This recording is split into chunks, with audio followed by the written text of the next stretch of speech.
Y hablando de esta discusión, por fin la Comisión Permanente resolvió aprobar el acuerdo que exhorta a la Cámara de Diputados a le llaman ampliar los foros de diálogo. Recordemos que el 5 de febrero, cuando el presidente López Obrador presenta las reformas, las 20 reformas que forman parte del Plan C, empezaron a hacer una serie de foros, ¿no? En la Cámara de Diputados hubo unos foros para hablar sobre el Poder Judicial, en el que invitaron a ministros, magistrados, invitaron a mucha gente, pero la neta es que pasaron de noche, porque se les ocurrió organizarlos en un periodo ordinario, en pleno proceso electoral. Entonces la atención de la gente no estaba en los foros, la atención de la gente estaba en la pre-campaña y en la campaña. Entonces hoy lo que piden es ampliar los foros, o sea, ya los empezaron muy bien, bueno, vamos a ampliar los foros. El voto de Beatriz Paredes en realidad fue decisivo para que estos foros se ampliaran, porque sí hubo oposición, hubo aquellos legisladores que estaban en contra de que se pusiera en diálogo se exhortara el diálogo para la reforma del Poder Judicial, lo cual me parece interesante porque estamos hablando donde todos se supone que quieren hablar de la reforma del Poder Judicial, pero hubo algunos de la oposición que no estaban tan de acuerdo. Al final, el voto de Beatriz Paredes es decisivo y termina aprobándose este exhorto. Dicho eso, los posicionamientos que han dado los legisladores han sido interesantes. Quiero empezar justo con el propio posicionamiento de Beatriz Paredes, donde ella habla sobre esta reforma al Poder Judicial y explica el sentido de su voto, pero sobre todo Beatriz Paredes advierte en este contexto, recordemos que ella es legisladora del PRI, es senadora del PRI, que intentó todavía ser candidata a la presidencia de la República, pero el PRI no la dejó, el PAN no la dejó y el PRD no la dejó. ¿Se imaginan si lo hubieran dejado? Bueno, escuchemos lo que dijo Beatriz Paredes sobre la reforma al Poder Judicial. El esfuerzo de consultas amplias sobre la legislación que analiza el Congreso de la Unión es una expresión de la evolución del sistema de democracia representativa que forma parte de la transición democrática en nuestro país. Es una de las vertientes de la democracia participativa en el poder legislativo, así como lo es el referéndum y otros mecanismos.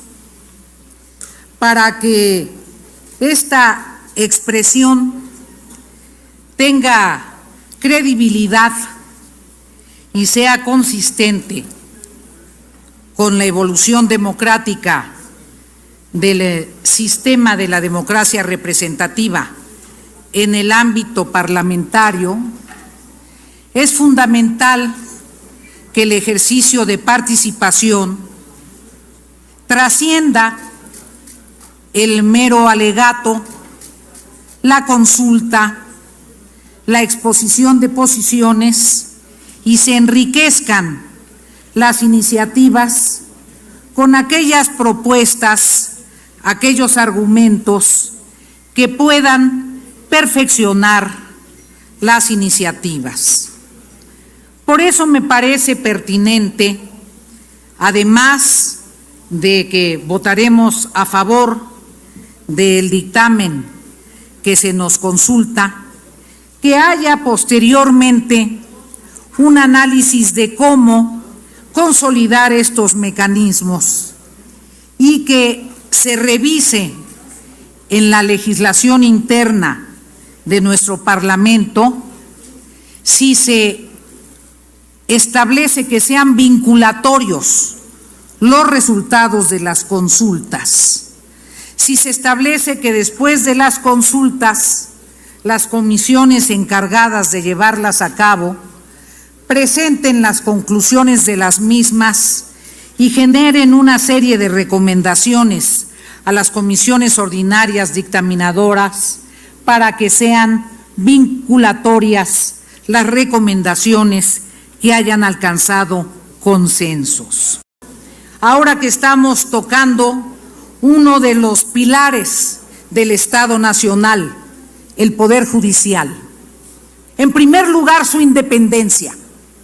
La reforma tiene que garantizar su independencia, su autonomía plena de no solo los poderes políticos, desde luego el Ejecutivo y el Legislativo, sino sobre todo de los poderes fácticos, muy claramente del crimen organizado.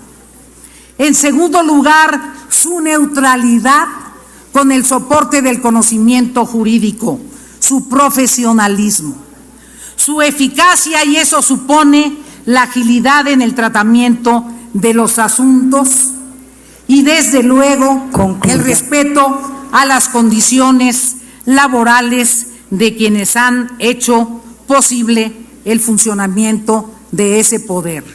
Tenemos que tener una perspectiva federalista porque somos una república y esperamos ahí que se respete la soberanía de los estados y la realidad de nuestras entidades federativas. Votaremos a favor del dictamen. Gracias. Gracias. Ahí está el posicionamiento de la senadora Beatriz Paredes. Ahora, por parte de Morena PT Verde, hubo un par de posicionamientos. Vamos a escuchar el de Gerardo Fernández Noroña, donde le explica de otra manera a la oposición la necesidad de una reforma al Poder Judicial.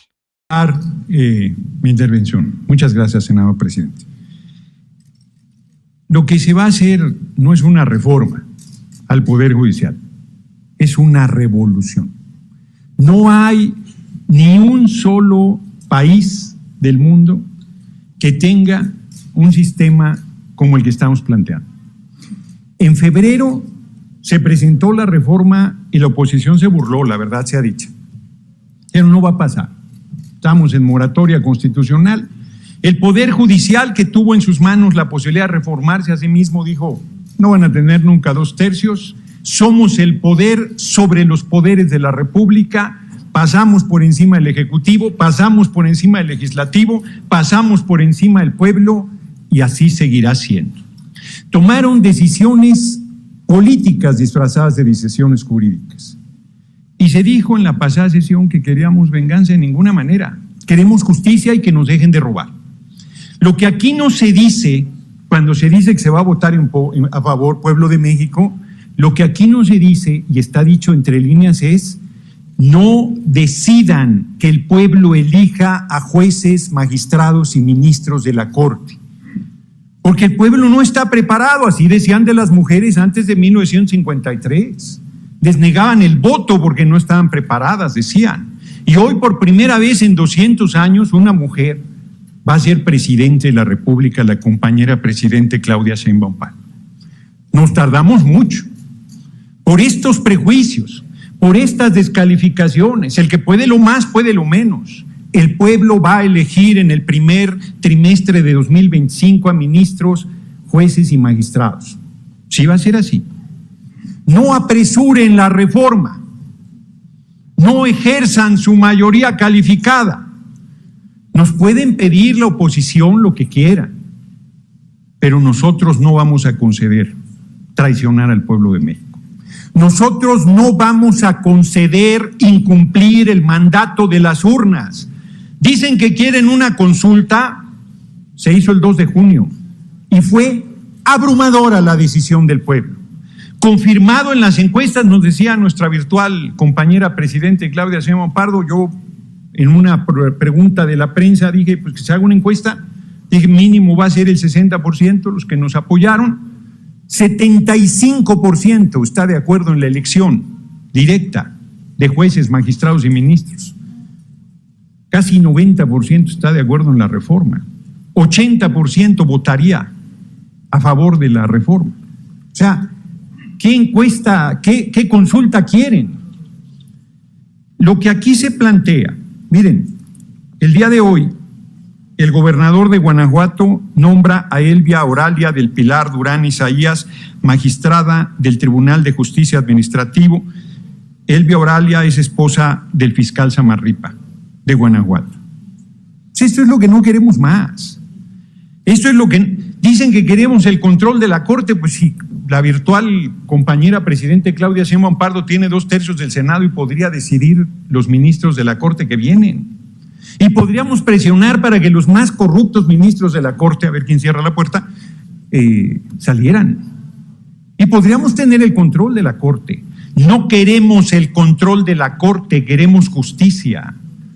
No tienen confianza en el pueblo, 16 millones o poco más votaron por la derecha. Y votarán por ministros que les parecen bien. Los requisitos son los mismos. ¿De dónde vamos a sacar a los abogados? ¿De Marte? No, son los que hoy ejercen, los mismos. Pero van a estar controlados por el pueblo. El poder ejecutivo, somos un régimen presidencialista, lo decide el pueblo. El poder legislativo lo decide el pueblo, el poder judicial lo va a decidir el pueblo. ¿Que no va a haber carrera magisterial? Claro que sí, cada 6 años se pueden reelegir los jueces hasta el final de sus días. Los ministros de la Corte no, después de llegar al máximo de su responsabilidad se irán. Se acabaron bueno, todavía no se acaban, pero se van a acabar las pensiones vitalicias. Se acabó. Va a llegar la austeridad al Poder Judicial. Se le va a exigir cuentas a estos que dicen es que integró mal el expediente la Fiscalía y por eso lo solté, porque la ley dice que un juzgador, antes que la aplicación tosca de la letra de la ley, tiene que impartir justicia. Y soltar criminales es generar impunidad en este país. Eso es lo que el pueblo no aguanta más. No tienen manera de defender a ese poder judicial. ¿Pueden enriquecer? Claro que sí, aquí varias cosas se han planteado. Concluya. Yo digo, por ejemplo, ya se me acabó el tiempo. Yo digo, por ejemplo, que no hay una defensoría del pueblo. No sirven con todo respeto, los abogados de oficio que defienden al pueblo que no tiene recursos para defenderse. Sí, claro que se puede enriquecer, pero que quede claro. Termino, que se oiga bien y que se oiga lejos. La reforma del Poder Judicial va. Le vamos a cumplir al pueblo. En septiembre estará. En septiembre estará. Y se va a elegir ministros, magistrados y jueces en el primer trimestre de 2025 y se le dará al INE los recursos suficientes para que organice esa elección. Le vamos a cumplir al pueblo. Grande el pueblo de México, larga vida al pueblo de México, y nosotros no tenemos más camino, y con mucha honra lo haremos, que cumplir el compromiso que le hicimos al pueblo para que acudiera a las urnas a respaldarnos. Así será. Y si usted pensó que ya habíamos visto y escuchado todo, vamos a escuchar al PAN.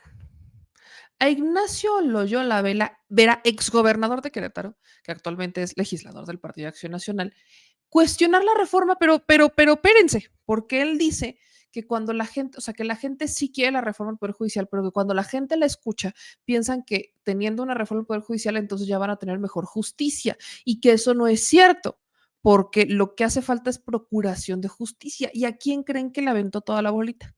A las fiscalías. ¿No se mordieron tantito la lengua? Sobre todo él, que es de Querétaro. Vamos a escuchar lo que dijo. Buenas tardes, compañeras y compañeros legisladores. Con su venia, señora presidenta. Lo primero que yo quisiera decirles es que vayamos pensando ya en la concordia en el país. Ya esta división que se ha ido haciendo, deberíamos de irla ya matizando y reduciendo, porque el encono no nos va a llevar a nada como país. Las propuestas que ya la virtual presidenta ha puesto sobre la mesa, pues pienso que todos estamos de acuerdo. Apoyar a las mujeres de 60 a 64 años con un apoyo económico, la ampliación de las becas de educación básica, eliminación de la reelección de diputados y senadores, por supuesto que deberíamos estar de acuerdo, cambios a la ley del ISSSTE para que se puedan jubilar a los 30 años y a los 28 años las mujeres con el 100% del salario. ¿Quién se puede negar a estas bondades? Y el reconocimiento de los pueblos indígenas y afroamericanos. Miren, pero todo eso que se ofrece, y saben los que ya tienen experiencia, que se requiere tener fondos suficientes. No se puede proponer algo cuando no hay un respaldo económico. Por eso también me parece ser que la presidenta electa sí ha hecho un señalamiento de que va a ser progresivo, porque no hay dinero. Entonces eso me parece muy bien. Pero también les quiero comentar que yo creo que estamos en un falso debate. Para mí, Cuando a la gente se le pregunta del Poder Judicial, la gente entiende justicia, solamente justicia. ¿Y saben qué es lo que está fallando en este país? La procuración de justicia. La impartición podrá tener sus asegúnes, pero lo que más falla en este país es la procuración de justicia. Los ministerios públicos, los fiscales, es ahí donde está el problema. Y no podemos, simple y sencillamente, y esta es una cuestión matemática, cambiando el orden de los factores, el producto final no va a cambiar. ¿Qué me garantiza a mí que una persona que es electa por el pueblo, léase diputado, senador, presidente de la República, gobernador, presidente municipal, no va a ser corrupto? Eso no es una vacuna. Ese es un error el que estamos cometiendo en este momento. Yo les diría, tengan cuidado con las encuestas. El gobierno de Andrés Manuel López Obrador empezó con un error emanado de una encuesta. De una encuesta que me gustaría saber cuántos sí fueron a votar, porque ahí no fue como esta, de que te iban a preguntar. La encuesta era que tú ibas a un módulo para votar. Esa fue una diferencia importante que hoy no lo hicieron así. En aquella ocasión, en 2018, tú podías ir al módulo y votar. Y había fila. Yo le pregunté a la gente y todos los que estaban en la fila votamos porque el aeropuerto nuevo de la Ciudad de México se continuara. Y ese fue el error más grande que cometió el presidente actual. Canceló un proyecto que era el futuro del comercio y de la movilidad, era el hub para toda América Latina. Entonces no hagan lo mismo. Las preguntas, aquí tienen ustedes sus encuestas, yo les aseguro que si salimos y nada más le cambiamos, en lugar de ponerle poder judicial, le ponemos poder legislativo, la respuesta va a ser la misma. Sí estamos de acuerdo en que se modifique el poder legislativo, sí estamos de acuerdo, y si le ponemos Guardia Nacional, el 100% va a decir que está mal, y si le ponemos servicios de salud, igual. Entonces, las preguntas mañosas como son estas encuestas no nos van a llevar a un resultado esperado. Entonces, sí estamos de acuerdo en muchas cosas de la reforma. El Consejo de la Judicatura debe ser independiente, por supuesto, porque todo esto que les digo de la Procuración, del Consejo de la Judicatura, el grave problema de este país es la impunidad. Se habla de que hay jueces corruptos. Ya va a terminar el sexenio, díganme cuántos jueces, cuántos funcionarios, cuántos ejecutivos están hoy sancionados y están en la cárcel. Cero. No tenemos a nadie en este momento pagando por ser corrupto o por ser ilegal lo que está haciendo. Entonces, habría que poner, y miren, ya nada más para terminar, aunque tengo bastante tiempo porque quien me antecedió tomó 1 minuto y medio más, pero yo creo que lo que sucede, insisto, no el orden de los factores va a modificar el producto. Hoy se habló de Guanajuato, pero yo quisiera decirles que a veces se ve la paja en el ojo ajeno y no se ve la viga en el propio. Si alguien dispendió y distribuyó dinero, obviamente fue el gobierno federal. Y está a la vista de todos. Hubo un reparto indiscriminado de recursos. No sé si a ustedes les suene los siervos de la nación, los superdelegados en los estados. Concluya. Concluyo, presidenta. Eso es también no ver la realidad. ¿Cómo podemos nosotros decir, vean a Guanajuato, veamos el país? Por eso invito a la cordialidad y que no nos estemos señalando. Ya, veamos a futuro. Y miren, acaba de pasar, y hablando de otro estado, sí, concluyo, en Veracruz hay una influencia clara de una gobernadora electa sobre el fiscal, sobre el tema que inicié aquí diciendo, sobre la procuración de justicia. Es ahí donde está el problema en este país. Yo les lo resumo en esto y concluyo, presidenta. 2 temas fundamentales en este país: corrupción, impunidad, y la otra que es la intromisión de los poderes entre sí. O sea, me está diciendo Ignacio Loyola que no, o sea, no le tocan el vals de Querétaro ni el vals de Guanajuato porque es que ustedes nada más ven la paja, ven la aguja en la paja ajena. Qué mal que se fijen en lo que hacen los demás. ¿Y ustedes? ¿Sabrá Ignacio Loyola, que el día de hoy un juez en Querétaro dejó en libertad a 3 integrantes del cártel Santa Rosa de Lima? ¿Se habrá enterado de eso? ¿No se enteró? Si no se enteró, no se preocupe, aquí estamos para decirle lo que hacen los jueces en su estado, que él gobernó y del que debería de saber. ¿O ahí también es culpa de la Fiscalía de Querétaro? ¿Lo aceptará o no? Tengo esa duda. Alrededor de las 8 o 9 de la noche, no quiero ser tan inexacta en el horario, un juez del estado de Querétaro decretó la libertad en 24 horas, o sea, de inmediato, como dicen, libertad inmediata, de 3 miembros del cártel de Santa Rosa de Lima. Y uno de ellos es el hijo del señor Yepes del Marro. Entonces, pues esta es una situación delicada. Estamos nosotros rastreando si hubiera otras órdenes de aprehensión pendientes, otros procesos penales pendientes. Estamos en esa labor y hemos informado esta mañana al gabinete de la situación delicada, pero pues también, como siempre ha sido la instrucción del presidente, de agotar todas las posibilidades, pero con el cumplimiento de la ley. Pues ahí está, un juez en Querétaro libera a 3 integrantes del cártel Santa Rosa de Lima, entre ellos incluido el hijo del Marro, algo que para Ignacio Loyola no estaba posible porque él sí ve la paja en el ojo. ¿Cómo era? Es que ya se fue. Ver la paja en el ojo ajeno. Ver la paja en el ojo ajeno. ¿Ver la paja? Ver la paja en el ojo ajeno. Ver la paja en el ojo ajeno. ¿Sí era así? Sí. ¿Estás seguro? No tiene sentido así. Bueno, el asunto es que Ignacio Loyola sí anda viendo todo lo que hace la otra administración, nada más se burla aquí el señor productor de mí. Chapulina colorada. Es correcto, yo en Chapulina Colorada, pero la versión buena, la versión buena.